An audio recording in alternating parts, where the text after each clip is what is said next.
cuánto amor me guía siempre, mi Señor.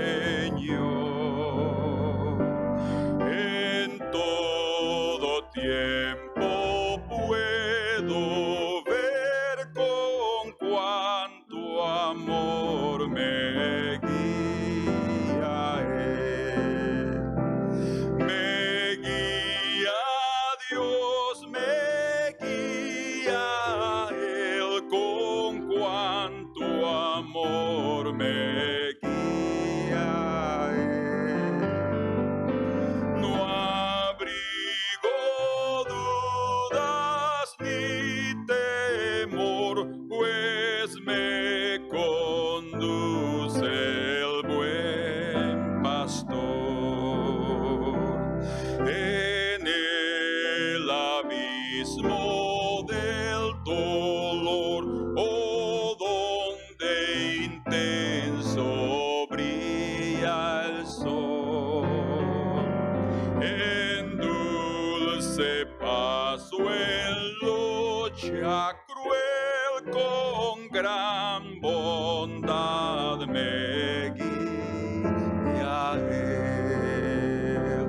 Me guía Dios, me guía Él, con cuánto amor me guía Él. No abrigo dudas ni temor, pues me conduce el buen pastor. La mano quiero yo tomar de Cristo y nunca vacilar, cumpliendo con fidelidad su sabia y santa voluntad. Me guía Dios, me guía Él, con cuánto amor me guía Él. No abrigo dudas ni temor, pues me conduce el buen pastor. Y la carrera al terminar, el alba eterna al vislumbrar, no habrá ni dudas ni temor, pues me guiará mi buen pastor. Me guía Dios, me guía Él, con cuánto amor me guía Él. No abrigo dudas ni temor, pues me conduce el buen pastor.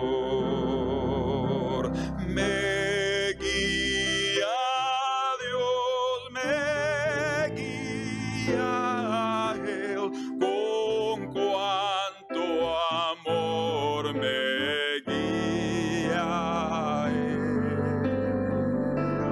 No abrigo dudas ni temor, pues me conduce el buen pastor. Señor, en medio de cualquier situación, de cualquier circunstancia, en medio de la crisis, en medio de la paz, en medio de la pandemia, en medio de la guerra, en medio de la enfermedad o en medio de la salud, Tú eres el guía de nuestra vida. Tú eres el buen pastor que su vida dio por las ovejas y que continúa dando lo mejor de su corazón para guiarnos y para protegernos. Gracias, Señor, porque debajo de tus alas estamos seguros y sentimos esa fortaleza en nuestros corazones, Señor. Gracias en el nombre de Cristo Jesús. Amén.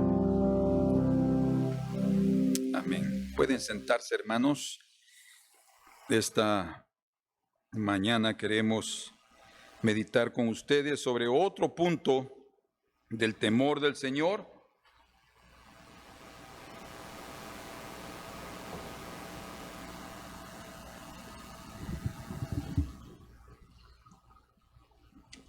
Recuerden que nuestro tema general son los beneficios del temor del Señor. No hay duda que en cuanto más tiempo pasa y más conocemos el camino del Señor, su carácter y la palabra del Señor, vemos la importancia del temor del Señor. Es muy importante. Por eso es que nuestro tercer punto de hoy, y será el título del mensaje de hoy, es: el temor del Señor guía nuestras decisiones. El temor del Señor guía nuestras decisiones o elecciones. Podemos entonces decir con plena seguridad que si algo establece y enmarca nuestro destino, son nuestras decisiones. Las decisiones en la vida son las determinaciones que nosotros tomamos en determinados asuntos y en base a nuestros deseos, en base a nuestras conveniencias, o muchas veces por la presión de las circunstancias. Ahí nosotros tomamos decisiones. Y esas decisiones, como ya hemos compartido en algunas ocasiones con ustedes, va a determinar nuestro destino. Cuando hablamos de destino, estamos hablando de que a través de las decisiones nosotros vamos formando la estructura de nuestros días futuros. Porque el día de mañana va a ser el fruto de mis decisiones y de las elecciones de hoy. Por eso es que es tan importante que nosotros desarrollemos en nuestro corazón el temor del Señor para que Él nos guíe en nuestras decisiones. Él nos guíe en nuestras elecciones. ¿Por qué razón? Porque solo Él conoce el futuro. Y podemos decir también con plena seguridad que sea por una razón o por la otra, sea tomamos decisiones por deseo, por conveniencia o por la presión de las circunstancias, nuestras decisiones nos harán vivir buenos o malos días. Eso va a depender si ellas han sido correctas o no. Y si ustedes se recuerdan, parte de la definición bíblica del temor del Señor que juntos estudiamos en Proverbios capítulo número 3, versos 5 al 10, vimos que es no confiar en nuestra propia prudencia. Nosotros tenemos una prudencia. De hecho, podemos hasta considerar que ciertas cosas que vamos a hacer pues están bien, que son decisiones buenas, que no dañan a nadie. Y de hecho, por ejemplo, comprar un carro. Primero tenemos que saber si tenemos los recursos para hacerlo. Si vamos a tener las mensualidades siempre, todos los meses. Si hay una provisión, si hay un presupuesto y que es capaz de suplir, y no vamos a entrar a un problema serio solo porque me gustó o porque quiero. O sea, las cosas no son así. Nuestras decisiones otra vez son muy importantes y tienen que estar en la base de lo que es correcto y de lo que va a favorecer en sí, no solo a mí, sino a mi familia. Entonces, parte de esa definición es no confiar en nuestra propia prudencia, y la otra parte es reconocer al Señor en todos nuestros caminos. Cuando hablamos de reconocerlo en todos nuestros caminos, nos estamos refiriendo a nuestro proceder. O sea, cada camino que yo voy a tomar, cada vía, cada medio que yo utilizo para llegar a determinado lugar, eso tiene que ser tomado reconociéndolo al Señor en todos mis caminos. O sea, yo voy a decir, bueno, voy a ir por aquí, pero ¿será que el Señor lo quiere? ¿Será que Él quiere que yo ande por ese camino? ¿Será que este es el proceder que Dios haría o permitiría para mí en estas y en estas circunstancias? Ese reconocimiento es muy importante. Nosotros necesitamos reconocer al Señor en todo nuestro proceder, de tal manera que el temor del Señor, cuando nosotros cultivamos ese temor del Señor en nuestra vida, lo que hace es darle preferencia, ¿sí?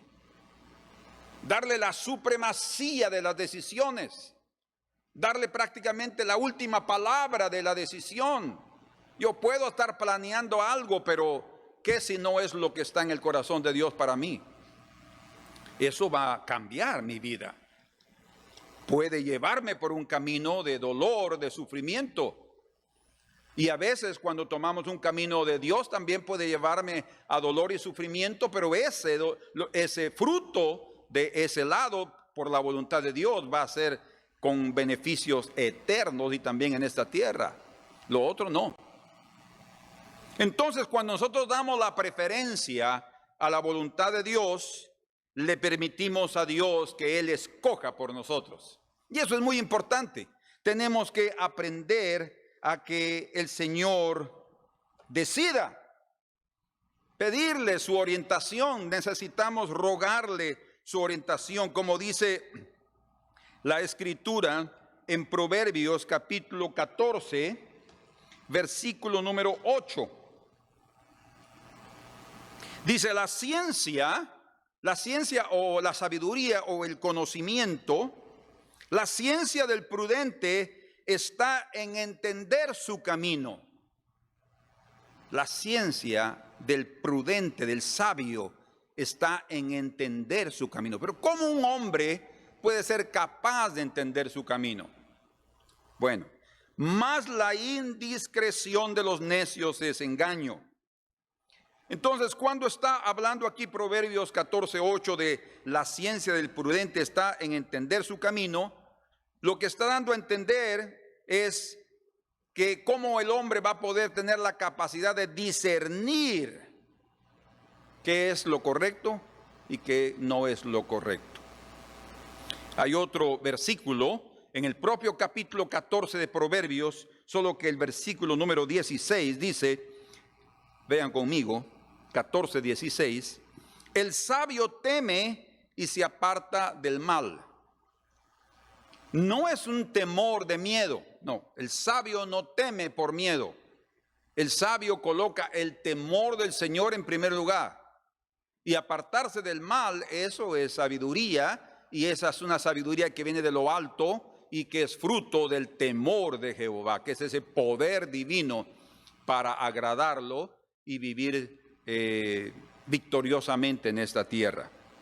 El sabio teme y se aparta del mal, mas el insensato se muestra insolente y confiado, dice. O sea, a mí, como quien dice, no me importa, yo voy a tomar esa decisión, voy a comprar eso que yo necesito, y entramos a un serio problema, ¿verdad? En otras palabras, no debemos confiar en nuestra propia prudencia, debemos confiar en el Señor, y para eso necesitamos reconocerlo en todos nuestros caminos, en todo nuestro proceder. Me gustaría habiendo leído estos dos pasajes de Proverbios 14, leer otros dos versículos de Proverbios 14 para que hagamos una comparación. Porque leímos que la ciencia del prudente está en entender su camino, pero la pregunta surgió: ¿cómo nosotros como hombres y hasta cristianos podemos entender nuestro camino? Bueno, dice la Escritura en Proverbios 14:12, hay camino que al hombre le parece derecho, pero su fin es camino de muerte. O sea, tal vez pueda decir, yo creo que es por ahí, ¿verdad? Yo siento. No es una cuestión de que yo creo, yo siento, o a mí me gusta, o yo lo prefiero, ¿verdad? Sino es que yo lo que veo aquí por estas comparaciones en el propio capítulo 14, en el único capítulo 14 aquí hablando sobre la prudencia y el discernimiento, es que nosotros como seres humanos humildemente tenemos que reconocer que no tenemos la capacidad para saber ni un minuto de nuestro futuro. Podemos prever algunas cosas, podemos pensar que cómo pueden ser lo que pueda venir, pero hasta cierto punto podemos caer en la especulación. Y luego en 14:14 dice, de sus caminos será hastiado el necio de corazón. Aquel que toma una decisión, dice, no, yo voy a andar por ahí. Él va a ser hastiado de sus caminos. ¿Cómo así hastiado? Va a decir, pero ¿por qué hice esto? Ya, pero ahora estoy con serios problemas. Pero ¿por qué me metí a esas circunstancias? ¿Por qué tomé esa decisión? Es lo que está diciendo. De sus caminos será hastiado el necio de corazón. Y luego dice, pero el hombre de bien estará contento del suyo. Qué precioso, ¿verdad? El hombre de bien estará contento en el camino que tomó. Pero ¿quién podrá tener la felicidad de disfrutar su camino, el fruto de sus decisiones, si no es aquel que tiene el temor de Dios en su corazón y que lo ha reconocido en todos sus caminos y le ha pedido su orientación y su dirección? Por eso es que el título del mensaje de hoy, del tercer punto de los beneficios de Dios, es: el temor del Señor guía nuestras elecciones. Por tanto, si queremos triunfar en la vida, si queremos tener el favor de Dios, si anhelamos tener la gracia de Dios sobre nosotros, necesitamos ser humildes en primer lugar y reconocer que no está en nosotros la capacidad de escoger correctamente. Podemos escoger, sí, es la capacidad de escoger. Esa capacidad está en Dios. Y lo precioso es que Dios está dispuesto a darnos a compartirnos su sabiduría para evitar que caigamos en serios problemas. Ahora, para que Dios intervenga en nuestras decisiones, debemos solicitárselo, debemos pedírselo. Él puede hacerlo.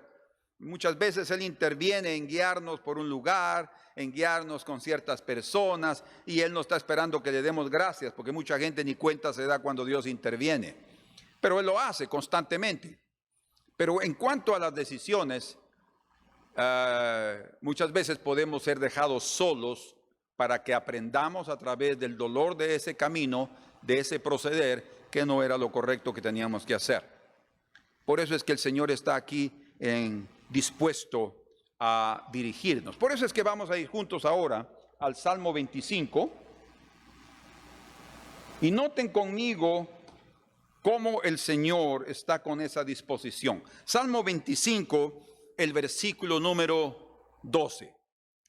Dice, ¿quién es el hombre que teme a Jehová? Pregunta, ¿eres tú uno de ellos?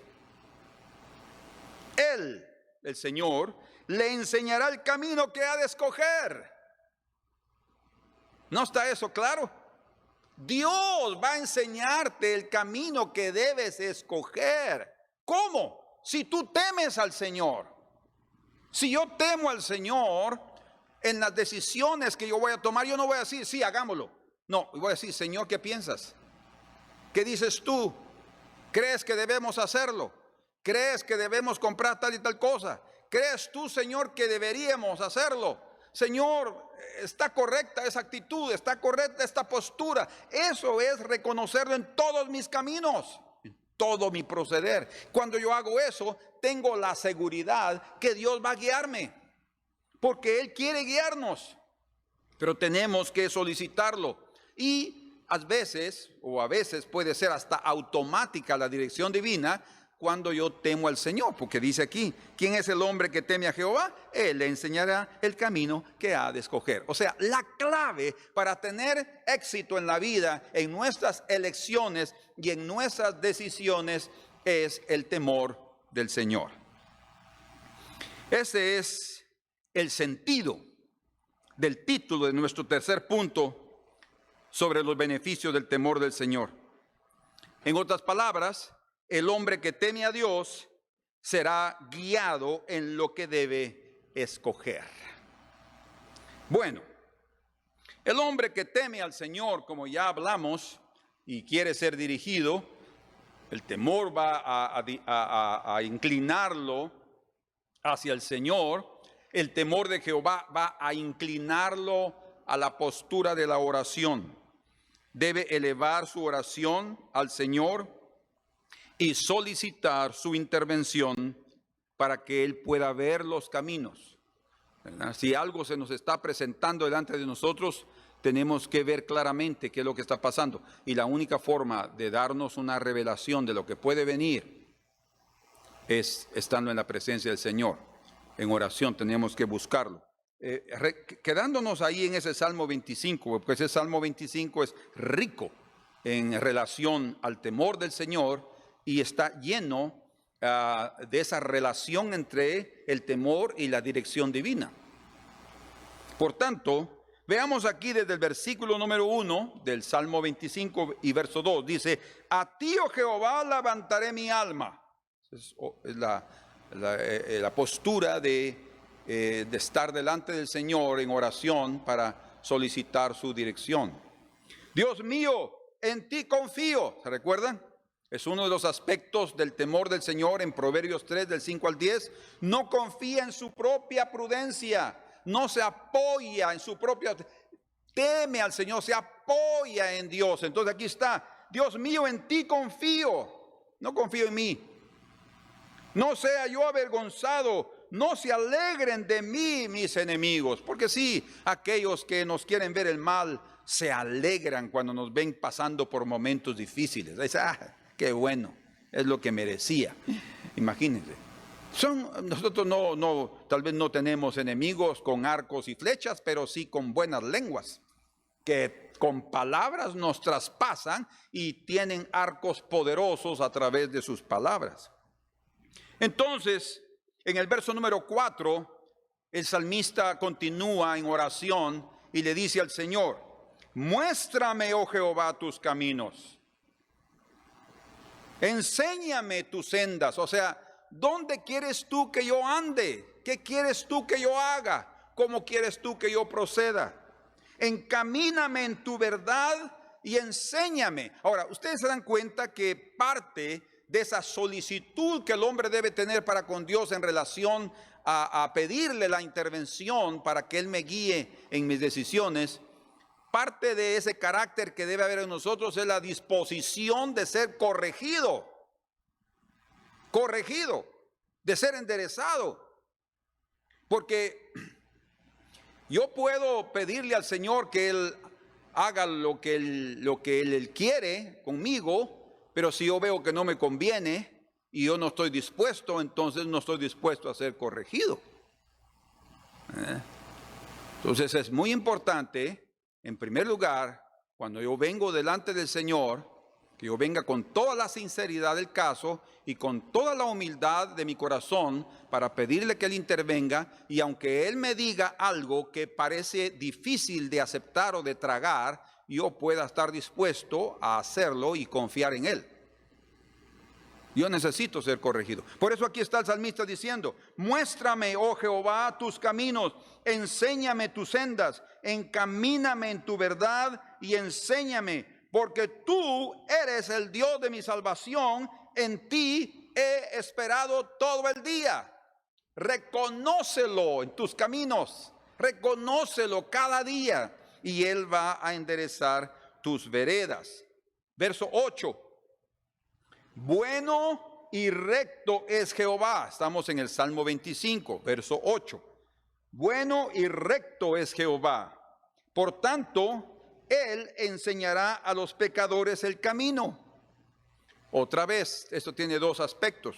Una es cuando Dios interviene soberanamente y por su gracia y por su misericordia, dirigiendo a un fulano por ahí que no sabe ni qué es lo que está haciendo, y Dios por misericordia lo protege y le suaviza las circunstancias o las consecuencias, mejor dicho, que va a pasar por ese camino.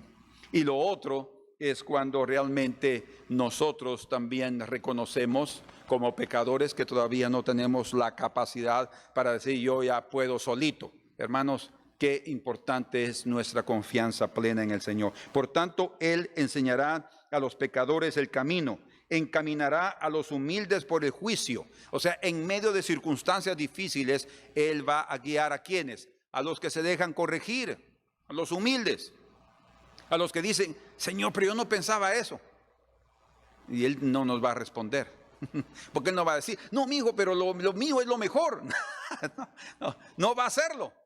Porque Él ya te dijo, es esto. Pero Señor, yo pensaba, entonces acabó. No hay más conversación. Porque lo que Él dijo es perfecto. Lo que Él dijo es único. Lo que Él dijo es eterno y precioso. Y otra vez, nosotros tenemos que aprender a ser corregidos y creerle y confiar en Él. Porque es parte de ese temor de Dios, es reconocerlo y seguir adelante. Señor, bueno, si eso es lo que tú dices, ahí voy yo. Encaminará a los humildes por el juicio y enseñará a los mansos su carrera. El carácter de cada uno de nosotros, aquí está determinado, es importante para que Dios también nos guíe. Ser humildes y mansos, ¿verdad? Es muy importantísimo. Por eso el Señor dijo en Mateo 11:29, aprended de mí que soy manso y humilde de corazón y hallaréis descanso para vuestras almas. No habrá aflicción, no habrá ansiedad, no habrá estrés, sino totalmente paz en el corazón en cuanto a nuestras decisiones, elecciones y lo que estamos viviendo. No importa que sea duro. Muchos cristianos piensan que solamente momentos maravillosos deberíamos de tener si tenemos fe. No. Eso no es verdad. De hecho, para demostrar que realmente tenemos fe, es pasar por diferentes pruebas, como dice Santiago, y demostrar que nuestra fe es de puro oro, que va a resistir el fuego, que no se va a derretir, que no se va a quejar, sino que todo tiempo va a decir, Señor, aquí estamos y estamos confiando en ti. Todas las sendas de Jehová son misericordia y verdad para los que guardan su pacto y sus testimonios. Qué preciosa es la palabra del Señor. Entonces, el hombre que teme al Señor va a elevar su oración, su alma, a Él y va a solicitar su intervención para poder conocer sus caminos, ¿verdad? Hay camino que al hombre le parece derecho, pero su fin es camino de muerte, dice. Y eso muchas veces es aplicado solo a aquellos que andan en el mundo y a aquellos que viven en pecado. No. A muchos cristianos piensan que ese camino que van a tomar es el que deben hacer y no es lo correcto. Entonces, ¿vamos a estar dispuestos a ser corregidos? ¿Dispuestos a llegar delante del Señor con humildad y no con ídolos en el corazón, diciéndole, Señor, yo quisiera oír tu opinión, pero desde ya te anticipo que me gustaría esto y esto y esto? Esos son ídolos en el corazón. El Señor puede decir, pues entonces haz lo que deseas. Bueno, hemos mencionado ya algunas veces que nacer de nuevo es de importancia eterna. Porque sin la experiencia del nuevo nacimiento, ningún hombre puede ser salvo, y si no es salvo, no entra al cielo. Y aunque esta experiencia es de iniciativa e intervención divina, porque es Él que decide quién va a nacer de nuevo, como nosotros no decidimos nacer físicamente, así es espiritualmente. Es el Padre que decide cuándo engendrarnos. Sin embargo, hay una parte humana en ese proceso que nosotros debemos contribuir, y es en aceptar por la fe la provisión divina en nuestro corazón. O sea, es Dios el que por su poder efectúa efectúa el nuevo nacimiento, o sea, comparte su simiente, su naturaleza santa en nosotros, pero eso viene a través de nuestro reconocimiento de pecado, nuestra visión de la provisión de Dios, y nosotros decimos, sí, Señor, lo quiero. Esa es la parte humana, la fe que acepta el sacrificio y la provisión de Dios. Entonces, después del nuevo nacimiento, otra de las decisiones más importantes en la vida es con quién nos casaremos. Hablando de decisiones, es muy importante saber con quién nos vamos a casar. Y después de un año de estar en el ministerio como pastor, yo sabía que no podía continuar solo en esa tarea del ministerio, que es una tarea difícil, y yo necesitaba de mi esposa. Y entonces, ¿qué fue lo que yo hice? Elevé mi oración al Señor para que Él escogiera por mí. Y aunque yo la escogí de acuerdo a mis deseos, fue también el Señor que me guió a tomar esa decisión.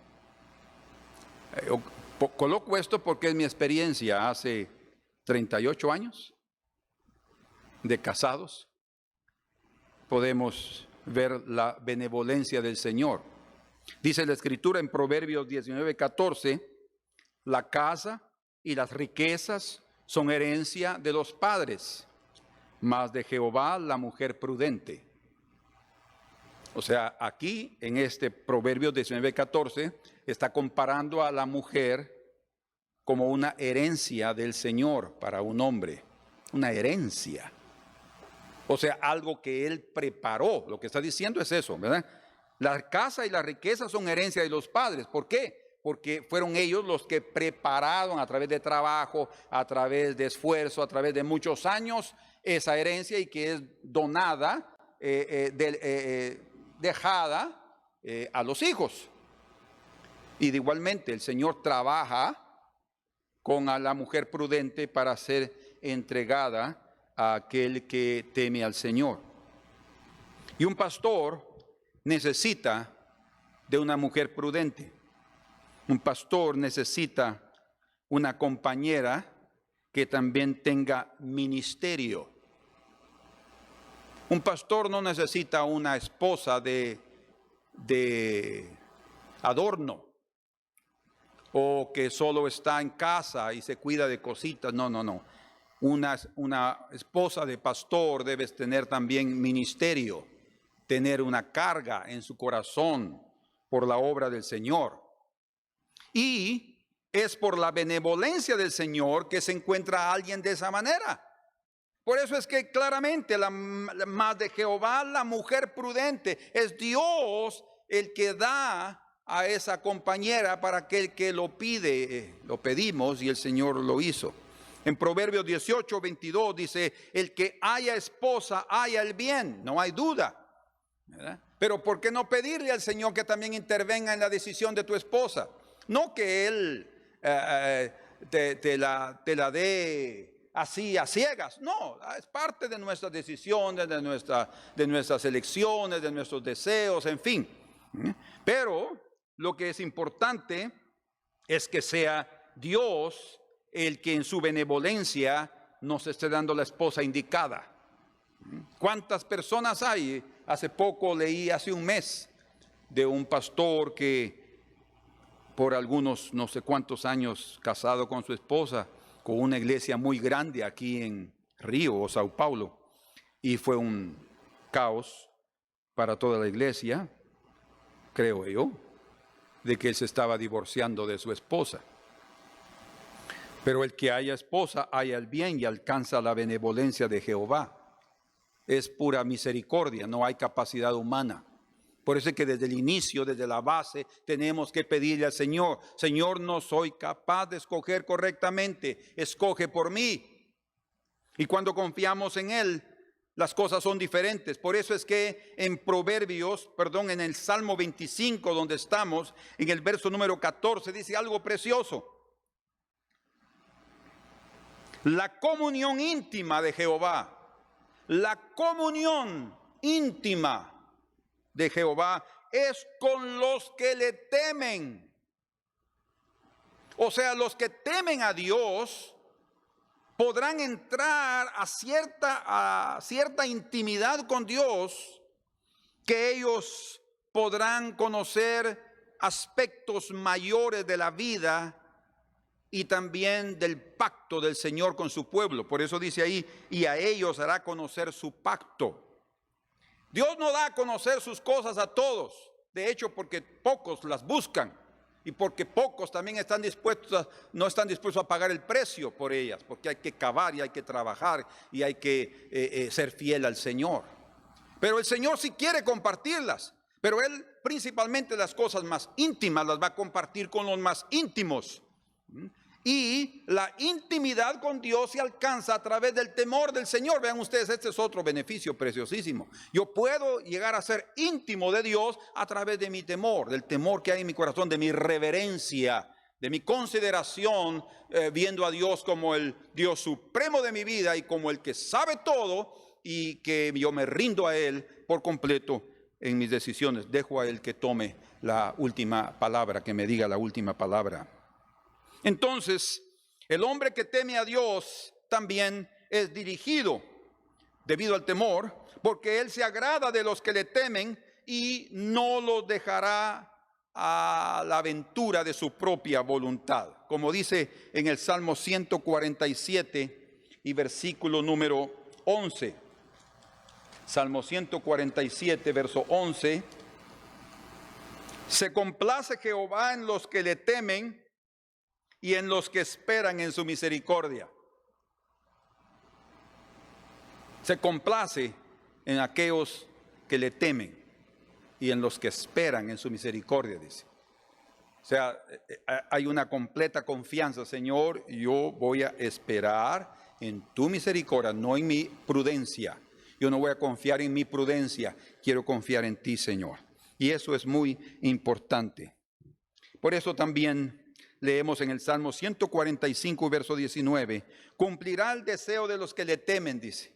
¿Saben por qué? Porque cuando llegamos a la intimidad con Dios, surgen deseos legítimos. No es un deseo carnal, no es un deseo solamente humano, puede hasta hacerlo, pero será un deseo legítimo, porque estando en la presencia del Señor surge el conocimiento, surge la sabiduría, viene la luz, viene el entendimiento y comprendemos exactamente lo que debemos hacer.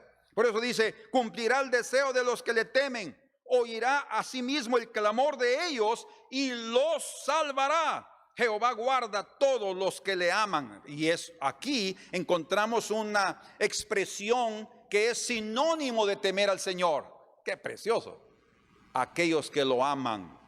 Si lo tememos, lo amamos. Si lo amamos, debemos tener temor del Señor. No puedo decir yo amo a Dios y yo no tengo temor. Yo hago lo que quiero, yo tomo mis propias decisiones. Yo puedo hacerlo, tengo esa libertad. Dios me ha dado ese libre arbitrio. Dios me lo dio, el libre albedrío. Yo puedo tener el derecho, como dicen unos. Está bien, lo podemos hacer.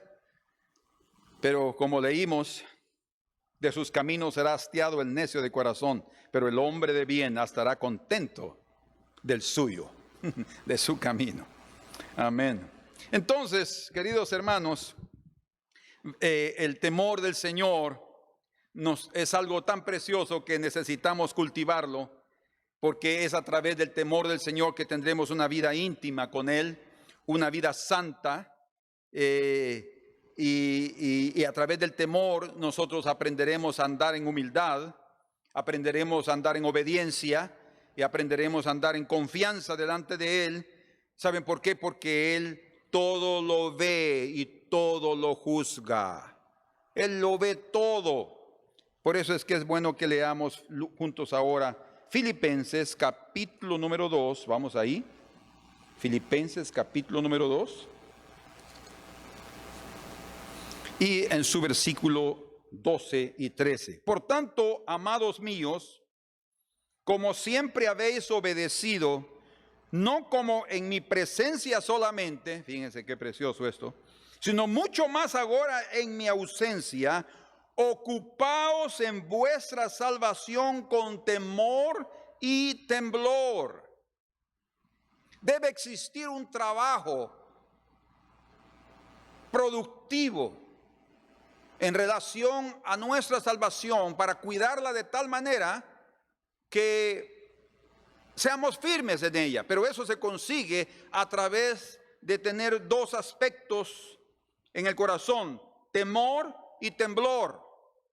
Porque, escuchen ahora, y eso está relacionado con lo que vamos a leer ahorita: temor y temblor, porque Dios es el que en vosotros produce así el querer como el hacer por su buena voluntad. Produce en nosotros el querer como el hacer por su buena voluntad. Quiere decir entonces que aquí hay dos aspectos fantásticos de la operación divina: el querer como el hacer. Porque nosotros muchas veces queremos hacer cosas, pero no las hacemos. O sea, no es suficiente querer hacer algo, es necesario querer y poner hacia trabajar. Ahora, esas dos cosas siempre estarán trabajando, siempre estarán aplicándose cuando nosotros tenemos el favor de Dios, a través de ocuparnos en nuestra salvación con temor y temblor. Cuando tenemos el temor de Dios, el Señor siempre va a poner el querer como el hacer en nosotros por su buena voluntad. Él va a guiarnos. Mira qué precioso. ¿Cómo es esto tan magnífico? Por eso es que nosotros debemos desarrollar ese temor del Señor, porque a través de él Dios va a efectuar algo precioso. Y como tal vez la pregunta que deberíamos de hacer desde el principio era la siguiente: ¿por qué debemos trabajar para progresar en nuestra salvación con temor y temblor? Porque Dios a través de eso efectuará en nosotros el querer y el hacer por su buena voluntad. Dios es bueno, como leímos en el Salmo 25. Dios es bueno, y Él hará conocer el camino a los humildes, hasta a los pecadores. Pero es necesario que nosotros cultivemos ese temor de Dios. Dios es el que efectúa en nosotros el querer como el hacer por su buena voluntad. En otras palabras, de Dios viene la fuerza para vencer la debilidad de la carne y así impedir que el pecado nos domine. La importancia del temor diario viene ahí. Si nosotros tenemos un temor constante, un reconocimiento de la soberanía de Dios, entonces siempre tendremos el querer como el hacer, ¿verdad? Porque miren ustedes que aquí en Romanos capítulo número 7, vamos ahí juntos por favor. Romanos 7, 18, dice Pablo: y yo sé que en mí, esto es en mi carne, no mora el bien, porque el querer el bien está en mí, pero no el hacerlo. El querer el bien está en mí, pero no el hacerlo. O sea, no tengo la gracia, no tengo la capacidad, no tengo la fuerza, no tengo la voluntad para hacerlo, ainda que yo lo desee, lo quiero, pero no puedo. O sea, esa incapacidad, esa falta de poder se termina cuando nosotros cuidamos de nuestra salvación con temor y temblor, porque en ese instante el Señor toma control y nos dona, nos regala, nos da sus presentes a través del querer como el hacer. Por eso es que en el temor de Dios podemos conquistar el pecado, podemos conquistar el mal. Saben ustedes que ya hemos mencionado varias veces sobre Caín, pero hay otro aspecto en la vida de Caín que nos enseña un poco más del temor del Señor. Caín fue dominado por el pecado porque él no tenía temor de Dios. No vio en su hermano al Señor. Y hay un texto en Efesios 5:21 que me gustaría que lo vieran conmigo. Es un texto tan corto, pero tan poderoso y tan revelador, que ahí conocemos qué es lo que sucede muchas veces en los corazones. 5:21 de Efesios dice: someteos unos a otros en el temor del Señor.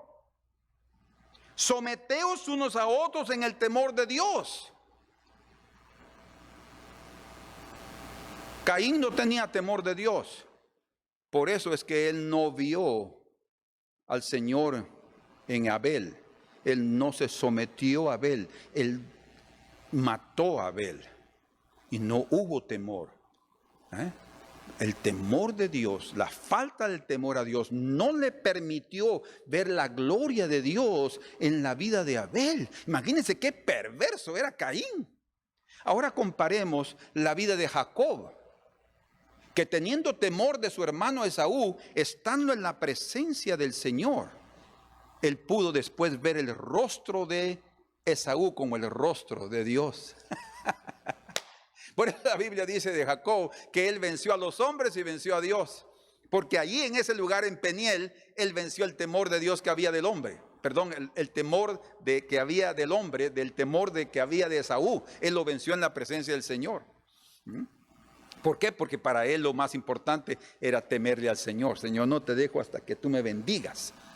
Hasta que me digas, hasta que me des la victoria, hasta que me des no solo el querer, sino también el hacer por tu buena voluntad. Y así es, dice la Escritura, que el ángel que estaba peleando con él, lo golpeó aquí en la coyuntura del muslo y de su cadera, tanto que él comenzó a cojear ahí. Esa es la parte, es el músculo más fuerte del cuerpo humano, y fue ahí donde él fue herido. Y lo el Señor estaba mostrándole a Jacob es que él iba a dejar ya de confiar en él, y eso es lo que estaba sucediendo. E iba a confiar plenamente en el Señor. Entonces ahí él comenzó a cojear. Él venía muy firme, ahí comenzó a cojear. Yo creo que dejó de cojear después de un tiempo, pero el Señor le manifestó a él que él ahí estaba confiando plenamente en el Señor, y eso le dio una gran victoria. No así Caín. Él no pudo ver a ese precioso justo llamado Abel la gloria de Dios. ¿Por qué? No se pudo someter a su hermano, porque no había temor de Dios. Hermanos, tenemos que aprender a someternos unos a los otros, y eso será únicamente posible a través del temor del Señor. Sabemos que en nosotros, es decir, en nuestra carne, está el querer, pero no el hacer, como ya vimos en Romanos 7:18. Pero a través del temor del Señor, ambas cosas nos son donadas por el Señor para el creyente. Es decir, la gracia es retenida en nosotros por el temor de Dios. Él nos da de su gracia y no se queda solo en, yo quiero. No, quiero y lo hago. Y ahí viene esa capacidad divina. Quiero y lo hago. Y hay algo que se quiero y lo hago. Como Pablo recomendándole a los corintios para que aprendieran a dar dinero a los pobres. Dice, ustedes solo han querido, ahora tienen la oportunidad. Háganlo. No solamente en querer, hay necesario hacerlo para que se complete la obra. Si uno solo quiere las cosas, no sucede nada. Yo tengo que ponerlo, pero eso solo viene a través de que el Señor es bueno y Él efectúa en nosotros el querer como el hacer por su buena voluntad, debido al temor de Dios en nuestros corazones. Ustedes pueden ver qué importante entonces es el temor del Señor. A través del temor del Señor, nuestra vida espiritual manifestará un progreso continuo, porque no nos quedaremos solo con los buenos deseos o con las buenas intenciones para hacer las cosas, sino las haremos por la gracia de Dios, y la gloria será solamente de Él y para Él. Porque reconociendo nuestra insuficiencia, recibiremos de Dios la suficiencia, como dice aquí en Romanos capítulo número 11. Y en el verso 20 dice, bien, por su incredulidad fueron desgajados, hablando de un grupo de judíos. Pero tú, gentil, por tu fe estás en pie. No te ensoberbezcas, sino teme. Teme. No es miedo, no es solamente miedo en sí, sino es la reverencia que necesitamos tener. Esto es parte del temor del Señor. Quiere decir que el temor del Señor me va a afirmar a mí en el olivo. Va a mantenerme allí firme, como siendo parte de ese olivo natural, a través del temor. Porque yo no voy a decir, yo soy mejor que ellos. Yo no voy a decir, es que nosotros sí realmente hemos creído en el Mesías. No habrá ninguna jactancia, no habrá ningún orgullo, sino sabemos que estamos en pie por la fe en el Señor Jesucristo. Y ese temor de Dios nos sostiene y nos afirma en el olivo. Y por último, yo sé que esto es me llevaría más tiempo, pero solo quiero terminar con este aspecto. El que teme a Dios va a ser protegido y guiado en el tiempo de la apostasía.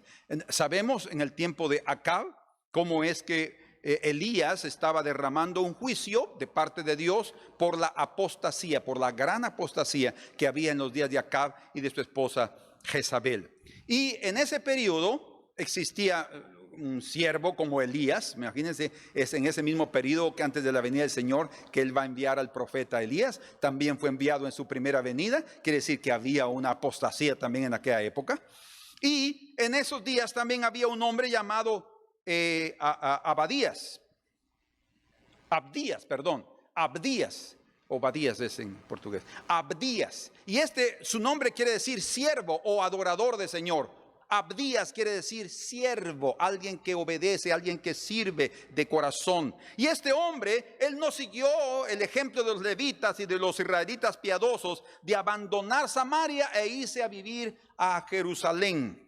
Él permaneció ahí, tal vez porque era joven, sus papás se quedaron allí y él tuvo que quedarse, pero él vio el carácter de Acab y la influencia perversa de su esposa Jezabel, y él no vivió de acuerdo a esos ejemplos. Es más, él libró de la muerte a muchos profetas de Dios, arriesgando su propia vida, su reputación y su lugar de sustento. Su temor era evidencia de que era un siervo de la verdadera religión, como habla Santiago en Santiago 1:27, que la verdadera religión es cuidarse del mundo sin mancha, pero también visitar a los huérfanos, a las viudas y a los necesitados en sus tribulaciones. Y aquellos profetas estaban necesitados y dice que los guardó y los protegió y les salvó la vida y les dio pan y agua, los sostuvo. Imagínense ustedes qué obra la que Abdías hizo. Su temor entonces lo sostuvo a él en medio de la gran apostasía. Muchos tienen miedo de lo que va a venir. Tengan la seguridad que el temor de Dios nos va a sostener, va a guiarnos y va a dirigirnos. En cuanto a Acab se preocupaba en salvar a los caballos y a los mulos de su reino, Abdías en salvar los siervos del Señor. Qué diferencia enorme. Era un siervo de Dios. Él temía a Dios en gran manera y fue el primero a encontrarse con Elías. Abdías temía a Dios desde su mocedad, dice en 1 de Reyes capítulo 18, verso 12. Él temía a Dios desde su mocedad, y él fue, o sea, desde que él era joven, desde que era muchacho. No hay duda que también sus padres tuvieron un trabajo excepcional en su vida. Y él fue un hombre que refleja a aquellos, o es figura de aquellos que pasarán por una gran apostasía como la que vendrá antes de la venida del Señor, según lo que está profetizado en 2 Tesalonicenses capítulo 2, versos 2 y 3, que Él no vendrá hasta que se manifieste la gran apostasía y el hijo de perdición. Durante ese periodo, los únicos que serán guardados serán hombres como Abdías, los siervos del Señor, aquellos que temen a Dios. Y como dice en Efesios capítulo 6, verso 5, siervos, la palabra ahí en hebreo es Abdías, eso quiere decir su nombre. Abdías quiere decir siervo o adorador del Señor.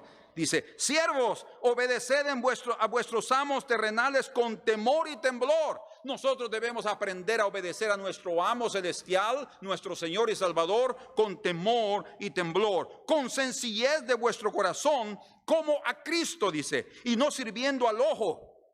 Imagínense, no, yo voy a servir solo si Dios me mira. No, Dios ve todo y Dios juzga todo. Como los que quieren agradar a los hombres, sino como siervos de Cristo, de corazón, haciendo la voluntad de Dios, sirviendo de buena voluntad como al Señor y no a los hombres, sabiendo que el bien que cada uno hiciere, ese recibirá del Señor, sea siervo o sea libre.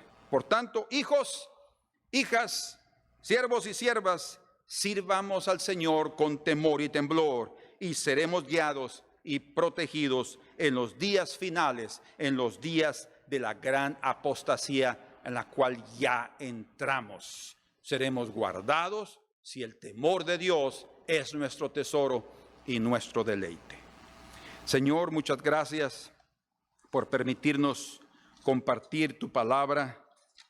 Muchas gracias, Señor, por darnos el privilegio de compartir esos tesoros, esas verdades que nos guardarán en los días finales. Señor, en el nombre de Jesús te pedimos que guardes y protejas a nuestros hermanos, que los bendigas, que les des, Señor, de tu gracia para que en ellos exista el querer como el hacer por tu buena voluntad. Guíanos, Señor, por la senda de la vida.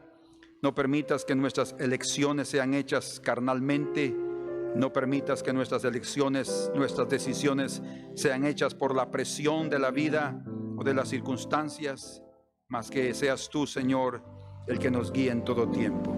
Gracias te lo pedimos y agradecemos en Cristo Jesús. Aleluya, Señor.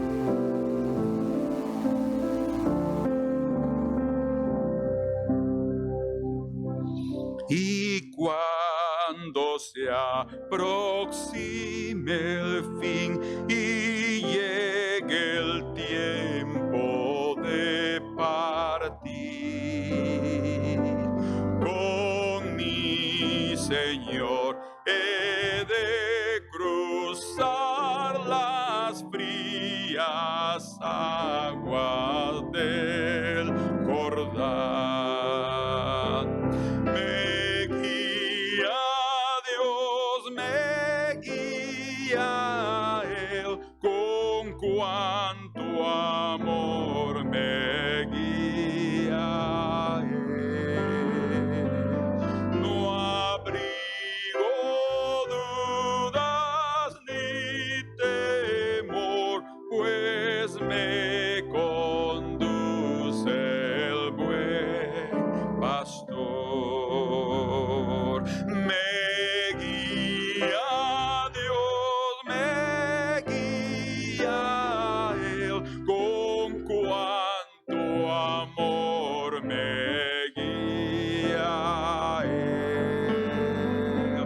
No abrigo dudas ni temor, pues me conduce el buen pastor.